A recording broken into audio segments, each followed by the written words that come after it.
Grain bin safety continues to be an important topic across the country. Cody Bond, Emergency Coordinator with AgTegra Cooperative, explains how conditions this year are setting farmers up to work in dangerous conditions when it comes to grain storage. This year, going into the year that we had with crop condition, we're seeing a lot of wet and moldy grain in these bins. With that comes a host of risks like bridge grain across the top or grain that's hung up on the sidewall. So farmers are entering these bins and trying to get that grain to flow, and with that you get engulfments. Bond talked about the process and resources needed behind a grain bin rescue. With the condition of the grain, we don't enter any bins until we test that atmosphere to make sure that the air is safe to go into the bin.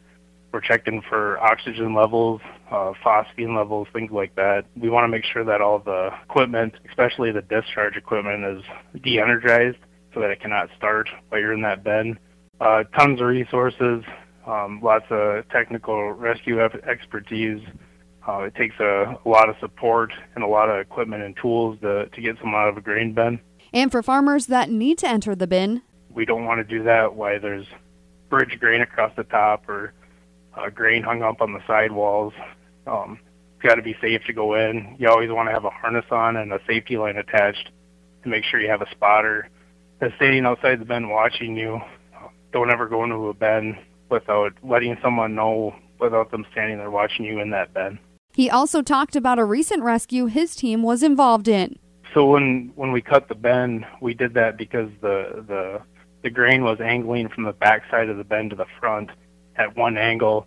The rescuers inserted rescue tubes around the victim, and they basically couldn't gain any traction. Everything they did, it would work against them because the grain is constantly flowing down onto them. So they cut access holes on the high side of the grain to try to level that grain off in the bin so they had a more level surface so that the grain wouldn't flow into the victim and rescuers.